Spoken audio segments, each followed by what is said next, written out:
Hello friends, welcome to this epic journey into the world of Greek mythology. Today, we begin right from the very start, when there was absolutely nothing in the universe. Imagine endless darkness, no sound, no light, no time, just an infinite void. This was chaos, the very first thing in Greek mythology. Chaos wasn't a god, it was the primal emptiness, the gaping void from which everything else would emerge. According to Hesiod's Theogony, the first beings slowly arose from this chaos. The very first was Gaia, Mother Earth herself. She was the solid, fertile foundation of all life. Mountains, oceans, forests, everything would eventually come from her. From chaos also came other primordial forces. Tartarus, the deep, dark abyss that would later become the lowest part of the underworld. Eros, the primal force of love and attraction that drives all creation. Erebus, pure darkness. And Nyx, the mysterious goddess of night, queen of darkness. Gaia was alone at first, but nature never stays alone for long. From herself, she gave birth to Uranus, the god of the sky. Uranus became her husband, her son, and her canopy, the vast blue sky that covered the earth. When Uranus and Gaia united, they produced the first great generation of gods, the 12 Titans. These mighty beings were Oceanus, lord of the oceans, Coeus, Creus, Hyperion, father of light, Iapetus, Cronus, the youngest, cleverest, and most ambitious, and their sisters, Thea, Rhea, who would later become Cronus's wife, Themis, goddess of justice, Mnemosyne, mother of memory, Phoebe, and Tethys. The Titans were immense, incredibly powerful, the original forces of the universe.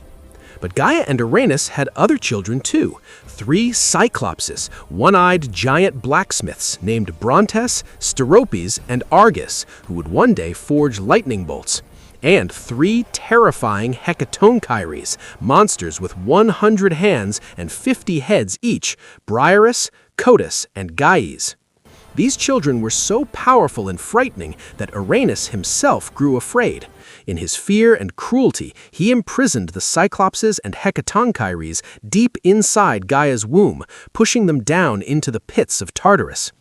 Gaia suffered terrible pain. Her children struggled inside her, and she cried out in agony. Finally, her anger exploded. She called her Titan children together and said, "Your father has wronged us. Who among you will take revenge?" All the Titans stayed silent, except the youngest, Cronus, the clever and ambitious one, stepped forward. Gaia gave him a shining sickle made of adamant, harder and sharper than anything else. One night, when Uranus came to lie with Gaia, the sky covering the earth, Cronus hid in waiting. Suddenly, he swung the sickle and castrated his father. Uranus's scream shook the entire cosmos. His blood spilled onto the earth, giving birth to the fearsome Erinyes, the Furies, goddesses of vengeance, the giants, and the ash tree nymphs called the Meliae. The severed parts were thrown into the sea. There, foam formed on the waves, and from that foam rose the most beautiful goddess of all, Aphrodite, goddess of love, beauty, and desire. She emerged fully grown, perfect, and irresistible. Uranus retreated forever into the distant sky and cursed Cronus. "You have betrayed me, but one day your own son will overthrow me just as you have overthrown me." With that, the age of Uranus ended. Cronus became king of the gods, with his sister Rhea as his queen. But that curse, it would haunt Cronus forever.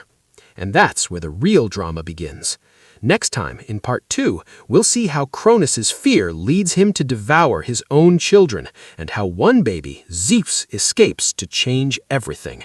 If you enjoyed this, hit that like button, subscribe, and turn on notifications so you don't miss the next part.